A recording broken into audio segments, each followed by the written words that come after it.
ਧੰਨ ਵਾਹਿਗੁਰੂ ਜੀ।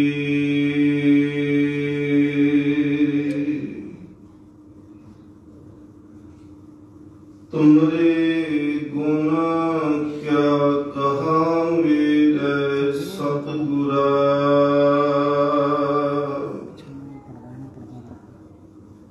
ਜਬ ਗੁਰ ਬੋਲੇ ਹੈ ਤਬ ਬਿਸਮ ਹੋਏ ਜਾਏ।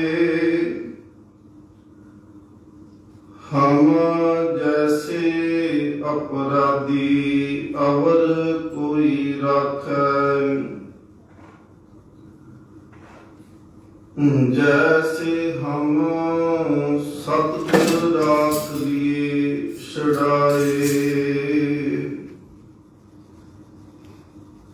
तू गुर पिता तू है गुर माता, तू गुर बंदप मेरा सखा सखाए। बेशुमार अथाह अगंत अतुल,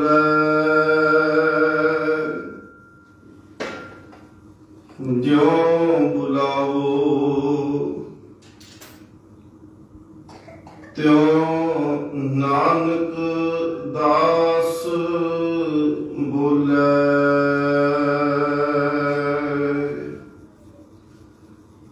परम सम्मान योग जुगो जुग अटल तख्त चौर छत्र दे मालिक सतगुरु श्री गुरु ग्रंथ ਸਾਹਿਬ महाराज पातशाह जी की पावन पवित्र हजूरी अंदर संध्या के समय सजे हुए दीवाना दे विच आप संगत जी हाजरियां भर के जीवन का जो कीमती समा है उन्हें सफला कर रहे हो। सतगुरु महाराज पातशाह जी बख्शिश रहमत करन कि सानू गुरु चरनां दे उत्ते भरोसा होवे ते साडा जीवन दा जिहड़ा मरकज है वो केवल गुरु होवे। भाई संतोख सिंह जी वो अपने गुरप्रताप सूरज ग्रंथ अंदर लिखते हैं कि जितो फल होत कोट तीरथ परस किए, तितो फल होत गुरु ग्रंथ शरण आए कह। कि जिमें कई बारी इंसान अपने इष्ट की पूजा करने वास्ते वख-वख तीर्थां ते गया ते भाई संतोख सिंह जी कहते हैं कि जितो फल होत कोट तीरथ परस किए, करोड़ां तीर्थां ते चले गया और मन दे विच इच्छा लैके गया कि शायद मेरे मन की जिहड़ी इच्छा है ये पूरी होएगी। भाई संतोख सिंह जी कहते हैं हो सकता है कि पूरी ना होवे, अधूरी इच्छा रह जावे। और वो कहते मैनू इन्ना क भरोसा है गुरु ग्रंथ साहिब महाराज जी के उत्ते कि तू श्रद्धा रख के भरोसा रख के यकीन रख के सतगुरु महाराज जी की शरण विच आ, तितो फल होत गुरु ग्रंथ शरण आए कर। कि जिहड़ा गुरु ग्रंथ साहिब महाराज जी की शरण विच आ जाता है उनकी इच्छा फिर बाकी नहीं रह जांदियां, सतगुरु महाराज उनकी झोली जरूर पा दिंदा है। आओ सतगुरु महाराज जी के चरनां दे विच हाजरी लवाइए, मन वृत्तियां एकाग्र करो। गुरु गोबिंद सिंह महाराज पातशाह जी की बख्शिश फतेह प्रवान करो और भरोसा करके बैठ जाओ कि सच्चे पातशाह महाराज असी अज शरीर करके कला नहीं बैठना, असी सुरत करके भी तेरी हजूरी विच बैठना है। ये गुरु ग्रंथ साहिब महाराज जी की जिहड़ी हजूरी है ये शब्द ते सुरती दा सुमेल है। साडा शरीर संगत विच कई बारी हाजिर हो जाता है, मन जिहड़ा है ना वो आसे पासे दौड़ जाता है। गुरु नानक देव सच्चे पातशाह महाराज जी ने जिदन सतगुरु महाराज वेई दे विचों बाहर आउंदे आ ਉਦੋਂ ਸਤਿਗੁਰੂ ਮਹਾਰਾਜ ਜੀ ਨੇ ਆਖਿਆ ਸੀ ਨਾ ਕੋਈ ਹਿੰਦੂ ਨਾ ਮੁਸਲਮਾਨ। ਮਹਾਰਾਜ ਨੂੰ ਵਜ਼ੀਰ ਜਿਹੜਾ ਦੌਲਤ ਖਾਨ ਨਵਾਬ ਹੈ ਉਹਦੇ ਸਾਹਮਣੇ ਪੇਸ਼ ਕੀਤਾ ਗਿਆ। ਮਹਾਰਾਜ ਉਹਦੇ ਨਾਲ ਦਸਤ ਪੰਜਾ ਕਰਦੇ ਨੇ, ਹੱਥ ਮਿਲਾਉਂਦੇ ਨੇ। ਸਤਿਗੁਰੂ ਮਹਾਰਾਜ ਨੂੰ ਇਹ ਪੁੱਛਿਆ ਗਿਆ ਸੀ ਕਿ ਤੁਸੀਂ ਆਖਦੇ ਹੋ ਕਿ ਕੋਈ ਹਿੰਦੂ ਕੋਈ ਮੁਸਲਮਾਨ ਨਹੀਂ, ਜੇ ਤੁਹਾਨੂੰ ਕੋਈ ਇਤਰਾਜ਼ ਨਹੀਂ ਹੈ ਤੇ ਤੁਸੀਂ ਹਿੰਦੂ ਘਰਾਣੇ ਵਿੱਚ ਜਨਮੇ ਹੋ, ਕੀ ਤੁਸੀਂ ਸਾਡੇ ਨਾਲ ਨਮਾਜ਼ ਪੜ੍ਹੋਗੇ? ਸਤਿਗੁਰੂ ਮਹਾਰਾਜ ਕਹਿੰਦੇ ਹਾਂ ਬਿਲਕੁਲ, ਮੈਨੂੰ ਕੋਈ ਇਤਰਾਜ਼ ਨਹੀਂ ਹੈ। ਸਤਿਗੁਰੂ ਮਹਾਰਾਜ ਜਿੱਥੇ ਫਿਰ ਉਹ ਨਮਾਜ਼ ਪੜ੍ਹਨ ਵਾਸਤੇ ਲੈ ਕੇ ਗਏ, ਅੱਜ ਤੁਸੀਂ ਸੁਲਤਾਨਪੁਰ ਲੋਧੀ ਜਾਓ, ਉਹ ਜਗ੍ਹਾ ਬਿਲਕੁਲ ਕਿਲੇ ਦੇ ਵਿੱਚ ਹੈ, ਉੱਪਰ ਕਿਲਾ ਬਣਿਆ ਤੇ ਉਸ ਕਿਲੇ ਦੇ ਵਿੱਚ ਹੈ। ਭਾਵੇਂ ਉਹ ਯਾਦ ਦੇ ਵਿੱਚ ਗੁਰਦੁਆਰਾ ਜਿਹੜਾ ਹੈ ਬਾਹਰ ਅੰਤਰਜਾਮ ਤਾਂ ਬਣਾਇਆ ਗਿਆ, ਪਰ ਉਹ ਅਸਲ ਥਾਂ ਜਿਹੜੀ ਹੈ ਉਹ ਕਿਲੇ ਦੇ ਅੰਦਰ, ਉਹ ਅੱਜ ਵੀ ਉਹ ਮਸਜਿਦ ਬਣੀ ਹੈ। ਗੁਰੂ ਨਾਨਕ ਦੇਵ ਸੱਚੇ ਪਾਤਸ਼ਾਹ ਮਹਾਰਾਜ ਨੂੰ ਕਿਹਾ ਚਲੋ ਆਓ ਨਮਾਜ਼ ਪੜ੍ਹਦੇ ਹਾਂ। ਉੱਥੇ ਵਜ਼ੂ ਕੀਤਾ ਗਿਆ, ਹੱਥ ਪੈਰ ਮੂੰਹ ਧੋਤਾ ਗਿਆ। ਕਾਜ਼ੀ ਸਭ ਤੋਂ ਅੱਗੇ ਬੈਠਾ ਹੈ ਨਮਾਜ਼ ਪੜ੍ਹਨ ਵਾਸਤੇ, ਪਿੱਛੇ ਨਵਾਬ ਦੌਲਤ ਖਾਂ ਖੜਾ ਹੋ ਗਿਆ, ਸਤਿਗੁਰੂ ਮਹਾਰਾਜ ਵੀ ਪਿੱਛੇ ਖਲੋਤੇ ਨੇ। ਜਦੋਂ ਉਹਨਾਂ ਨੇ ਨਮਾਜ਼ ਸ਼ੁਰੂ ਕੀਤੀ, ਉਹਨਾਂ ਨੇ ਸਜਦੇ ਵੀ ਕੀਤੇ, ਉਹਨਾਂ ਨੇ ਨਮਾਜ਼ ਦੀਆਂ ਆਇਤਾਂ ਵੀ ਪੜ੍ਹੀਆਂ, ਬਾਰ-ਬਾਰ ਉਹ ਝੁਕੇ ਵੀ, ਉਹਨਾਂ ਨੇ ਮੱਥਾ ਜ਼ਮੀਨ ਨਾਲ ਵੀ ਲਾਇਆ, ਪਰ ਸਤਿਗੁਰੂ ਮਹਾਰਾਜ ਨਹੀਂ ਝੁਕੇ। ਮਹਾਰਾਜ ਬਿਲਕੁਲ ਖਲੋਤੇ ਰਹੇ, ਮੁਸਕਰਾਉਂਦੇ ਰਹੇ। ਤੇ ਜਿਹੜਾ ਕਾਜ਼ੀ ਸੀ ਉਹ ਵੀ ਪਿੱਛੇ ਨੂੰ ਧੌਣ ਕਰਕੇ ਦੇਖਦਾ ਹੈ ਕਿ ਮੈਂ ਦੇਖਾਂ ਨਾਨਕ ਪਿੱਛੇ ਨਮਾਜ਼ ਪੜ੍ਹਦਾ ਪਿਆ ਹੈ ਕਿ ਨਹੀਂ। ਮਹਾਰਾਜ ਨੂੰ ਨੇ ਮੁਸਕਰਾਉਂਦਿਆਂ ਹੋਇਆ ਤੱਕ ਲਿਆ ਸੀ। ਤੇ ਜਦੋਂ ਨਮਾਜ਼ ਅਦਾ ਹੋ ਗਈ, ਨਮਾਜ਼ ਪੂਰੀ ਹੋ ਗਈ, ਤੇ ਮਹਾਰਾਜ ਨੂੰ ਉਹਨਾਂ ਨੇ ਸਵਾਲ ਕੀਤਾ, ਕਹਿਣ ਲੱਗੇ ਤੁਸੀਂ ਨਮਾਜ਼ ਨਹੀਂ ਪੜ੍ਹੀ। ਇੱਕ ਤਾਂ ਨਮਾਜ਼ ਵੀ ਨਹੀਂ ਪੜ੍ਹੀ ਤੇ ਦੂਸਰਾ ਸਾਡੇ ਉੱਪਰ ਤੁਸੀਂ ਹੱਸਦੇ ਰਹੇ ਹੋ, ਮੁਸਕਰਾਉਂਦੇ ਪਏ ਸੀ। ਸਤਿਗੁਰੂ ਮਹਾਰਾਜ ਕਹਿੰਦੇ ਨਹੀਂ, ਨਮਾਜ਼ ਮੈਂ ਤਾਂ ਪੜ੍ਹ ਲਈ ਪਰ ਤੁਸੀਂ ਨਹੀਂ ਪੜ੍ਹੀ।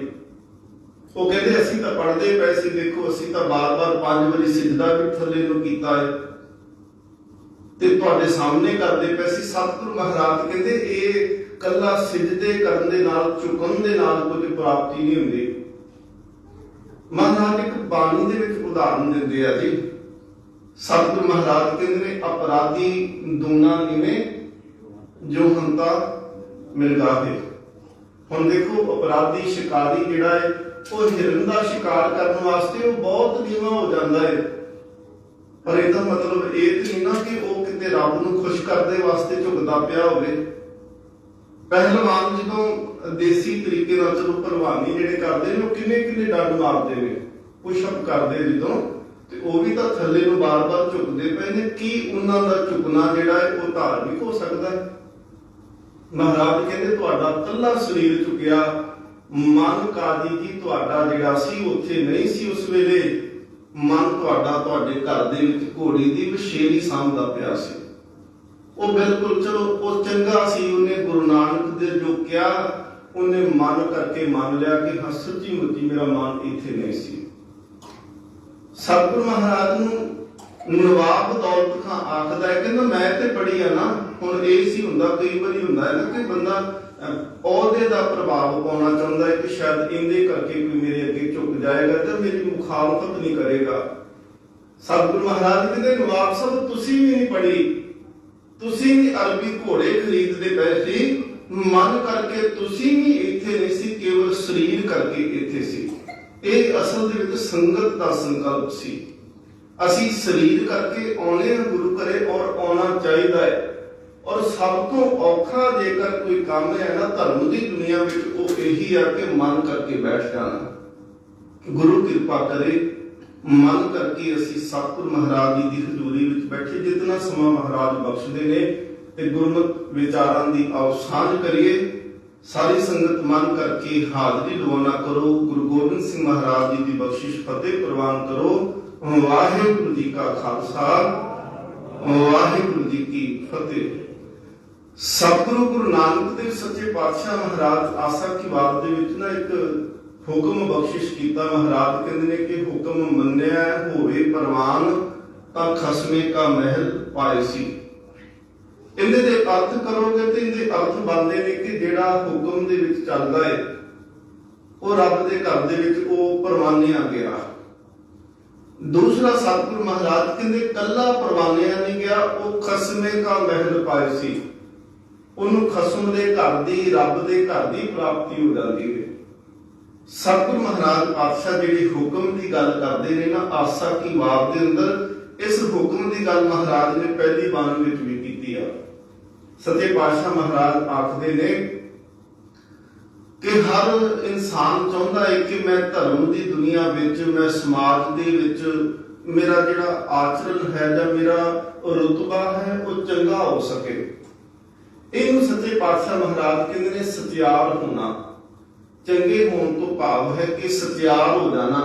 ਤੇ ਇੱਕ ਸਵਾਲ ਸੀ ਸਤਿਗੁਰੂ ਮਹਾਰਾਜ ਜੀ ਦੀ ਇਸ ਪਾਵਨ ਬਾਣੀ ਵਿੱਚ ਕਿ ਕਿਵ ਸਤਿਆਰਾ ਹੋਈਏ, ਕਿਵ ਕੂੜੇ ਟੁੱਟੇ ਪਾਲ, ਕਿ ਅਸੀਂ ਚੰਗੇ ਸਤਿਆਰੇ ਕਿਵੇਂ ਬਣ ਸਕਦੇ ਆ।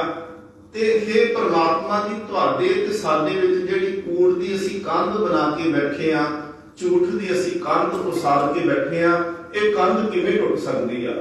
ਕਿਵ ਸਤਿਆਰਾ ਹੋਈਏ, ਕਿਵ ਕੂੜੇ ਟੁੱਟੇ ਪਾਲ। ਤੇ ਮਹਾਰਾਜ ਨੇ ਸੰਖੇਪ ਜਿਹਾ ਉੱਥੇ ਕਹਿ ਦਿੱਤਾ ਕਿ ਹੁਕਮ ਰਜ਼ਾਈ ਚੱਲਣਾ ਨਾਨਕ ਲਿਖਿਆ ਨਾ। ਬਸ ਕਹਿੰਦੇ ਆ ਖੇਡਦੇ, ਹੁਣ ਹੁਕਮ ਕਹਿ ਦਿੱਤਾ, ਅਸੀਂ ਹੁਣ ਸਮਝਣਾ ਹੈ ਕਿ ਹੁਕਮ ਹੁੰਦਾ ਕੀ ਹੈ। ਪਹਿਲਾਂ ਇਹਦੀ ਵਿਆਖਿਆ ਸਤਿਗੁਰੂ ਮਹਾਰਾਜ ਅਗਲੀਆਂ ਪੌੜੀਆਂ ਵਿੱਚ ਕਰਦੇ ਨੇ। ਮਹਾਰਾਜ ਕਹਿੰਦੇ ਨੇ ਹੁਕਮੀ ਹੋਵਨ ਆਕਾਰ, ਆਕਾਰ ਐੜੇ ਨੂੰ ਕਰਨਾ ਆਕਾਰ।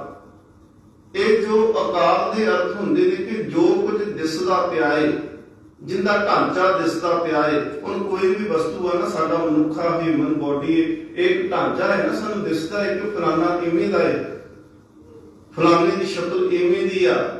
ਅਸੀਂ ਬਿਲਡਿੰਗ ਦੇਖਾਂਗੇ, ਇਹ ਢਾਂਚਾ ਹੀ ਬਣਿਆ ਹੋਇਆ ਹੈ ਨਾ। ਅਸੀਂ ਕੋਈ ਵੀ ਚੀਜ਼ ਦੇਖਦੇ ਆ, ਕਾਰ ਦੇਖਦੇ ਆ, ਪਸ਼ੂ ਦੇਖਦੇ ਆ, ਪੰਛੀ ਦੇਖਦੇ, ਇਹ ਸਾਰਾ ਕੁਝ ਤੇ ਇੱਕ ਢਾਂਚਾ ਹੈ ਨਾ, ਆਕਾਰ ਹੈ ਇਹ ਸਾਰਾ ਕੁਝ। ਤੇ ਸੱਚੇ ਪਾਤਸ਼ਾਹ ਮਹਾਰਾਜ ਕਹਿੰਦੇ ਨੇ ਹੁਕਮੀ ਹੋਵਨ ਆਕਾਰ, ਹੁਕਮ ਨਾ ਕਹਿਆ ਜਾਏ। ਕਹਿੰਦੇ ਇਹ ਸਾਰਾ ਕੁਝ ਜਿਹੜਾ ਹੈ ਮਹਾਰਾਜ ਕਹਿੰਦੇ ਨੇ ਹੁਕਮ ਦੇ ਵਿੱਚ ਬਣਿਆ। ਔਰ ਜਿਹਨੇ ਹੁਕਮ ਕੀਤਾ ਮਹਾਰਾਜ ਕਹਿੰਦੇ ਉਹਦੇ ਹੁਕਮ ਨੂੰ ਬਿਆਨਿਆ ਨਹੀਂ ਜਾ ਸਕਦਾ। ਹੁਕਮੀ ਹੋਵਨ ਜੀ ਹੁਕਮ ਮਿਲੇ ਵਡਿਆਈ। ਮਹਾਰਾਜ ਕਹਿੰਦੇ ਇਹ ਜੀਵ ਜੰਤ ਜਿਹੜੇ ਨੇ ਇਹ ਹੁਕਮ ਦੇ ਵਿੱਚ ਹੁੰਦੇ ਪਏ ਨੇ, ਤੇ ਹੁਕਮ ਹੀ ਹੈ ਜਿੰਦੇ ਕਰਕੇ ਕਿਸੇ ਨੂੰ ਵਡਿਆਈ ਮਿਲਦੀ ਪਈ ਹੈ। ਹੁਕਮੀ ਹੋਵਨ ਜੀ ਹੁਕਮ ਮਿਲੇ ਵਡਿਆਈ। ਤੇ ਮਹਾਰਾਜ ਕਹਿੰਦੇ ਕੋਈ ਨੀਵਾਂ ਬਣ ਗਿਆ, ਕੋਈ ਉੱਚਾ ਬਣ ਗਿਆ, ਮਹਾਰਾਜ ਕਹਿੰਦੇ ਇਹ ਵੀ ਹੁਕਮ ਦੇ ਵਿੱਚ ਹੈ, ਇਹ ਵੀ ਹੁਕਮ ਤੋਂ ਬਾਹਰ ਨਹੀਂ। ਹੁਕਮ ਹੈ ਉਤਮ ਨੀਚ, ਹੁਕਮ ਲਿਖ ਦੁੱਖ ਸੁਖ ਪਾਈਆ ਹੈ। ਜਿਹੜੇ ਬਾਣੀ ਪੜ੍ਹਦੇ ਆ ਨਾ ਜਪਜੀ ਸਾਹਿਬ, ਉਹ ਇਹਦਾ ਉਚਾਰਨ ਇਦੋਂ ਜਦੋਂ ਪੜ੍ਹਦੇ ਹੋ ਨਾ ਤੇ ਇੱਥੇ ਪਾਈ ਹੈ, ਇੱਥੇ ਪਾਈ ਹੈ ਨਹੀਂ ਕਹਿਣਾ, ਪੈੜਾ ਪਹਿਲੋਂ ਆਏਗਾ, ਹਾਕੀ ਨੂੰ ਸਿਆਰੀ ਬਾਅਦ ਵਿੱਚ ਆਉਂਦੀ ਹੈ। ਹੁਕਮ ਲਿਖ ਦੁੱਖ ਸੁਖ ਪਾਈ ਹੈ। ਹੁਕਮ ਦੇ ਵਿੱਚ ਕਿਸੇ ਨੂੰ ਦੁੱਖ ਮਿਲਦਾ ਪਿਆ ਹੈ, ਹੁਕਮ ਦੇ ਵਿੱਚ ਹੀ ਕੋਈ ਸੁੱਖ ਭੋਗਦਾ ਪਿਆ ਹੈ। ਇੱਕ ਨਾ ਹੁਕਮੀ ਬਖਸ਼ੀਸ, ਇੱਕ ਹੁਕਮੀ ਸਦਾ ਪੁਆਈਏ। ਕਹਿੰਦੇ ਇੱਕ ਨਾ ਨੂੰ ਹੁਕਮ ਦੇ ਵਿੱਚ ਬਖਸ਼ਿਸ਼ਾਂ ਮਿਲ ਗਈਆਂ, ਤੇ ਇੱਕ ਉਹ ਨੇ ਕਿ ਜਿਹੜੇ ਹੁਕਮ ਦੇ ਵਿੱਚ ਬਚੇ ਹੋਏ ਪੁਆਈਏ ਤੋਂ ਭਾਵੇਂ ਕਿ ਉਹ ਚੱਕਰਾਂ ਦੇ ਗੇੜਾਂ ਦੇ ਵਿੱਚ ਪਏ ਹੋਏ ਨੇ। ਕੋਈ ਕਾਰੋਬਾਰ ਦੇ ਗੇੜ ਦੇ ਵਿੱਚ, ਕੋਈ ਦੁੱਖਾਂ ਦੇ ਗੇੜ ਦੇ ਵਿੱਚ, ਕੋਈ ਹੋਰ ਚਿੰਤਾਵਾਂ ਦੇ ਚੱਕਰ ਦੇ ਵਿੱਚ, ਤੇ ਕੋਈ ਜਿਹੜੇ ਐਸੇ ਨੇ ਜਿਹੜੇ ਜਨਮ ਤੇ ਮਰਨ ਦੇ ਗੇੜ ਦੇ ਵਿੱਚ ਤੁਰੇ ਫਿਰਦੇ ਨੇ। ਹੁਣ ਮਹਾਰਾਜ ਸੱਚੇ ਪਾਤਸ਼ਾਹ ਜੀ ਇੱਕ ਗੱਲ ਹੋਰ ਆਖਦੇ ਆ। ਮਹਾਰਾਜ ਕਹਿੰਦੇ ਲੋਕ ਸੰਸਾਰ ਦੇ ਵਿੱਚ ਐਸੇ ਵੀ ਨੇ ਜਿਹੜੇ ਆਖਦੇ ਨੇ ਕਿ ਅਸੀਂ ਰੱਬ ਨੂੰ ਨਹੀਂ ਮੰਨਦੇ, ਰੱਬ ਹੈ ਹੀ ਨਹੀਂ। ਨਾਸਤਿਕ ਲੋਕ ਜਿਹੜੇ ਨੇ ਉਹ ਕਹਿੰਦੇ ਨੇ ਰੱਬ ਹੈ ਹੀ ਕੋਈ ਨਹੀਂ। ਪਰ ਸੱਚੇ ਪਾਤਸ਼ਾਹ ਮਹਾਰਾਜ ਕਹਿੰਦੇ ਜਿਹੜਾ ਰੱਬ ਦਾ ਹੁਕਮ ਹੈ ਉਹ ਉਹਨਾਂ ਦੇ ਉੱਤੇ ਵੀ ਲਾਗੂ ਹੁੰਦਾ ਪਿਆ ਹੈ। ਮਹਾਰਾਜ ਕਹਿੰਦੇ ਨੇ ਹੁਕਮੇ ਅੰਦਰ ਸਭ ਕੋ, ਬਾਹਰ ਹੁਕਮ ਨਾ ਕੋਏ। ਹੁਣ ਜਿਹੜਾ ਕਹਿੰਦਾ ਮੈਂ ਹੁਕਮ ਨਹੀਂ ਮੰਨਦਾ, ਤੇ ਸਤਿਗੁਰੂ ਮਹਾਰਾਜ ਕਹਿੰਦੇ ਜਿੱਦਣ ਜਨਮਿਆ ਸੀ, ਭਾਵੇਂ ਤੂੰ ਰੱਬ ਨੂੰ ਨਹੀਂ ਮੰਨਦਾ ਪਿਆ, ਤੇਰਾ ਜਨਮ ਹੁਕਮ ਦੇ ਵਿੱਚ ਹੋਇਆ ਸੀ। ਹੁਕਮ ਤੋਂ ਬਗੈਰ ਤਾਂ ਕੋਈ ਸੰਸਾਰ ਤੇ ਆ ਨਹੀਂ ਸਕਦਾ। ਤੇ ਜਿੱਦਾਂ ਤੂੰ ਸੰਸਾਰ ਤੋਂ ਜਾਣਾ ਸੀ, ਮਹਾਰਾਜ ਕਹਿੰਦੇ ਇਹ ਵੀ ਹੁਕਮ ਚ ਹੋਇਆ। ਤੇਰੀ ਆਪਣੀ ਮਰਜ਼ੀ ਨਾਲ ਨਾ ਤੇ ਤੂੰ ਸੰਸਾਰ ਦੇ ਵਿੱਚ ਆਇਆ, ਤੇ ਨਾ ਮਰਜ਼ੀ ਨਾਲ ਸੰਸਾਰ ਤੋਂ ਗਿਆ। ਜਿਹੜੇ ਕਹਿਣਗੇ ਨਹੀਂ ਮੰਨਦੇ ਰੱਬ ਨੂੰ, ਸਤਿਗੁਰੂ ਮਹਾਰਾਜ ਕਹਿੰਦੇ ਜੰਮਨ ਮਰਨਾ ਹੁਕਮ ਹੈ, ਭਾਵੇਂ ਆਵੇ ਜਾਏ। ਇਹ ਜਨਮ ਤੇ ਮਰਨ ਜਿਹੜਾ ਹੈ ਉਹਦੇ ਹੁਕਮ ਦੇ ਵਿੱਚ ਆ। ਮਹਾਰਾਜ ਕਹਿੰਦੇ ਨੇ ਭਾਣੇ ਆਵੇ ਜਾਏ। ਭਾਣੇ ਦਾ ਅਰਥ ਹੈ ਤੈਨੂੰ ਚੰਗਾ ਲੱਗਿਆ ਤੇ ਅਸੀਂ ਸੰਸਾਰ ਦੇ ਵਿੱਚ ਆਏ, ਤੇ ਜਿੱਦਾਂ ਤੈਨੂੰ ਚੰਗਾ ਲੱਗਿਆ ਉਦੋਂ ਸੰਸਾਰ ਤੋਂ ਚਲੇ ਜਾਣਾ। ਰੱਬ ਨੂੰ ਸਾਡਾ ਭੇਜਣਾ ਵੀ ਚੰਗਾ ਲੱਗਦਾ ਹੈ ਤੇ ਸਾਡਾ ਸੱਦਣਾ ਵੀ ਚੰਗਾ ਲੱਗਦਾ ਹੈ। ਸਾਡੇ ਵਾਸਤੇ ਰਿਸ਼ਤੇ ਹੁੰਦੇ ਨੇ, ਸਾਡੇ ਵਾਸਤੇ ਮੋਹ ਮਾਇਆ, ਜਾਂ ਸਾਡੇ ਵਾਸਤੇ ਹੋ ਸਕਦਾ ਕਿ ਅਸੀਂ ਵਿਛੜੇ ਹੋਏ ਆ ਜਾਂ ਅਸੀਂ ਵਿਛੜ ਜਾਵਾਂਗੇ, ਸਾਡਾ ਰਿਸ਼ਤਾ ਟੁੱਟ ਜਾਏਗਾ। ਪਰ ਸਤਿਗੁਰੂ ਮਹਾਰਾਜ ਕਹਿੰਦੇ ਨੇ ਜੇ ਤਾਂ ਉਹਨੂੰ ਚੰਗਾ ਲੱਗਦਾ ਏ ਉਹ ਤਾਂ ਤੁਹਾਨੂੰ ਭੇਜਦਾ ਏ, ਉਹਨੂੰ ਚੰਗਾ ਲੱਗਦਾ ਏ ਤੇ ਤਾਂ ਸਾਨੂੰ ਸੱਦ ਕੇ ਲੈ ਜਾਂਦਾ ਏ। ਮਹਾਰਾਜ ਸੱਚੇ ਪਾਤਸ਼ਾਹ ਇਸ ਤੋਂ ਅੱਗੇ ਆਖਦੇ ਨੇ, ਕਹਿੰਦਾ ਉਹਦਾ ਹੁਕਮ ਚੱਲਦਾ ਕਿੱਥੇ ਕਿੱਥੇ ਹੈ। ਸਤਿਗੁਰੂ ਮਹਾਰਾਜ ਆਖਦੇ ਨੇ, ਧੰਨ ਗੁਰੂ ਨਾਨਕ ਦੇਵ ਜੀ ਕਹਿੰਦੇ ਨੇ, ਗਾਵੇ ਕੋ ਤਾਣ। ਤਾਣ ਦਾ ਅਰਥ ਹੁੰਦਾ ਹੈ ਤਾਕਤ। ਤੇ ਗੁਰੂ ਨਾਨਕ ਦੇਵ ਮਹਾਰਾਜ ਕਹਿੰਦੇ, ਹੇ ਸਤਿਗੁਰੂ ਮਹਾਰਾਜ ਤੇਰੀ ਤਾਕਤ ਨੂੰ ਕਈ ਗਾਉਂਦੇ ਪਏ ਨੇ ਕਿ ਤੂੰ ਬੜਾ ਵੱਡਾ ਹੈ, ਤੇਰਾ ਹੁਕਮ ਸਾਰਿਆਂ ਤੇ ਚੱਲਦਾ ਹੈ, ਤੇ ਤੇਰੀ ਤਾਕਤ ਨੂੰ ਗਾਉਂਦੇ ਪਏ ਨੇ। ਗਾਵੇ ਕੋ ਤਾਣ ਹੋਵੇ ਕਿਸੇ ਤਾਣ। ਤੇ ਜੇਕਰ ਕਿਸੇ ਨੂੰ ਤੂੰ ਤਾਕਤ ਦਿੱਤੀ, ਉਹ ਤੇਰੀ ਤਾਕਤ ਕਰਕੇ ਤੈਨੂੰ ਗਾਉਂਦਾ ਪਿਆ ਹੈ। ਗਾਵੇ ਕੋ ਦਾਤ ਜਾਣੇ ਨਿਸ਼ਾਨ। ਤੇ ਕੁਝ ਜਿਹੜੇ ਉਹ ਨੇ ਜਿਨ੍ਹਾਂ ਨੂੰ ਤੂੰ ਦਾਤਾਂ ਦਿੱਤੀਆਂ, ਉਹ ਦਾਤਾਂ ਲੈ ਕੇ ਤੈਨੂੰ ਗਾਈ ਜਾਂਦੇ ਨੇ ਕਿ ਬੜਾ ਕੁਝ ਤੂੰ ਦੇ ਦਿੱਤਾ ਸਾਨੂੰ, ਤੂੰ ਸਾਨੂੰ ਦਾਤ ਦਿੱਤੀ ਆ ਨਾ। ਤੇ ਇਸ ਦਾਤ ਨੂੰ ਵੇਖ ਕੇ ਉਹ ਗਾਉਂਦੇ ਪਏ ਨੇ, ਗਾਵੇ ਕੋ ਦਾਤ ਜਾਣੇ ਨਿਸ਼ਾਨ। ਗਾਵੇ ਕੋ ਗੁਣ ਵਡਿਆਈਆਂ ਚਾਰ। ਕੋਈ ਤੇਰੇ ਗੁਣਾਂ ਦੀ ਵਡਿਆਈ, ਤੇਰੇ ਭਗਤ ਜਿਹੜੇ ਨੇ ਉਹ ਤੇਰੇ ਗੁਣਾਂ ਦੀ ਵਡਿਆਈ ਕਰਕੇ ਤੈਨੂੰ ਗਾਉਂਦੇ ਪਏ ਨੇ। ਗਾਵੇ ਕੋ ਵਿਦਿਆ ਵਿਖਮ ਵਿਚਾਰ। ਵਿਖਮ ਵਿਦਿਆ ਜਿਹੜੀ ਹੁੰਦੀ ਹੈ ਨਾ, ਉਹਨੂੰ ਉਹਦੇ ਵਿੱਚ ਗਿਣਦੇ ਜਿਵੇਂ ਵਿਆਕਰਨ ਵਿਖਮ ਵਿਦਿਆ ਹੈ, ਜਿਵੇਂ ਸੰਸਕ੍ਰਿਤ ਜਿਹੜੀ ਹੈ ਉਹ ਵਿਖਮ ਵਿਦਿਆ ਹੈ।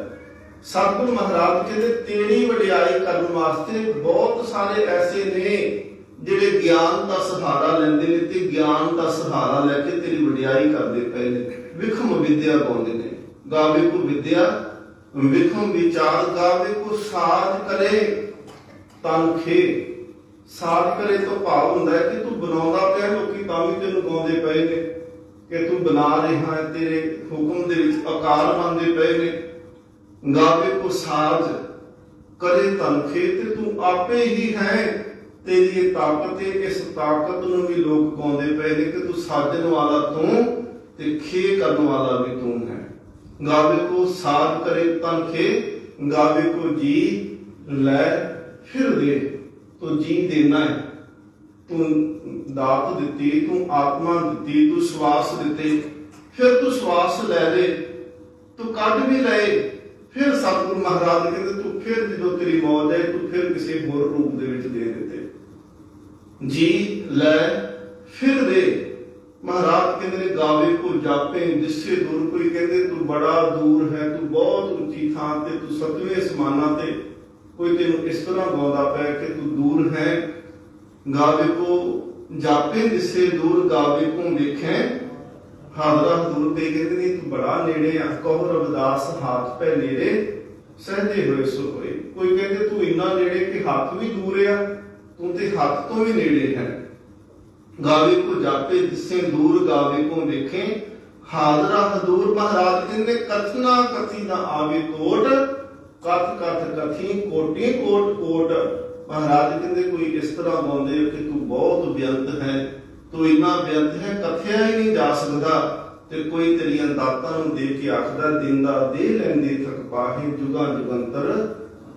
ਭਾਂਡੇ ਸਾਡੇ ਛੋਟੇ ਪੈ ਸਕਦੇ ਪਰ ਉਹਦਾ ਘਰ ਛੋਟਾ ਕਦੀ ਨਹੀਂ ਪੈਂਦਾ। ਸਤਿਗੁਰੂ ਸੱਚੇ ਪਾਤਸ਼ਾਹ ਮਹਾਰਾਜ ਕਹਿੰਦੇ ਉਹ ਫਿਰ ਜਿੰਦਾ ਹੁਕਮ ਚੱਲਦਾ ਹੈ ਨਾ, ਉਹਦੇ ਹੁਕਮ ਦੇ ਵਿੱਚ ਇਹ ਸਾਰਾ ਕੁਝ ਹੈ, ਕੱਲਾ ਆਕਾਰ ਹੀ ਨਹੀਂ। ਸੱਚੇ ਪਾਤਸ਼ਾਹ ਮਹਾਰਾਜ ਕਹਿੰਦੇ ਨੇ ਭੈ ਵਿੱਚ ਪਵਨ ਵਹੇ ਸਦਵਾਓ। ਹਵਾ ਜਿਹੜੀ ਹੈ ਨਾ ਜੀ, ਮਹਾਰਾਜ ਕਹਿੰਦੇ ਤੇਰੇ ਹੁਕਮ ਦੇ ਵਿੱਚ ਚੱਲਦੀ ਪਈ ਆ। ਭੈ ਵਿੱਚ ਪਵਨ ਵਹੇ ਸਦਵਾਓ। ਭੈ ਵਿੱਚ ਚੱਲੇ ਲੱਖ ਦਰਿਆਓ। ਤੇਰੇ ਹੁਕਮ ਦੇ ਵਿੱਚ ਲੱਖਾਂ ਦਰਿਆ ਚੱਲਦੇ ਪਏ ਨੇ।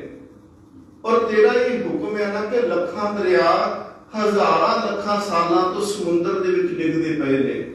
ਦਰਿਆਵਾਂ ਦਾ ਪਾਣੀ ਇੱਕ ਦੂਜੇ ਨਾਲ ਰਲਦਾ ਹੈ, ਉਹ ਰਲਦਾ ਉਹ ਸਮੁੰਦਰ ਤੱਕ ਸਫ਼ਰ ਕਰਦਾ ਹੈ।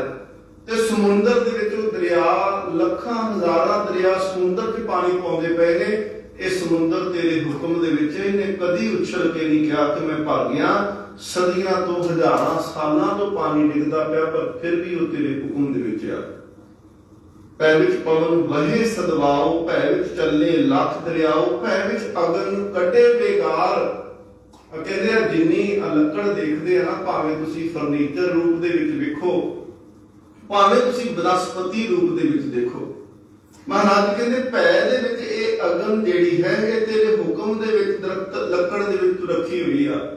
ਮਹਾਰਾਜ ਜੀ ਨੂੰ ਦੂਜੀ ਥਾਂ ਇਵੇਂ ਵੀ ਆਖਦੇ ਆ ਕਿ ਸਗਲ ਬਨਸਪਤ ਮੈਂ ਬੈਸੰਦਰ ਸਗਲ ਦੂਧ ਮੈਂ ਕੀਆ, ਕਿ ਸਾਰੀ ਬਨਸਪਤੀ ਜਿਹੜੀ ਹੈ ਉਸ ਬਨਸਪਤੀ ਦੇ ਅੰਦਰ ਤੇਰਾ ਹੁਕਮ ਕਰਕੇ, ਤੇਰੇ ਹੁਕਮ ਦੇ ਵਿੱਚ ਬਚੀ ਹੋਈ ਅੱਗ ਬੈਠੀ ਹੋਈ ਆ।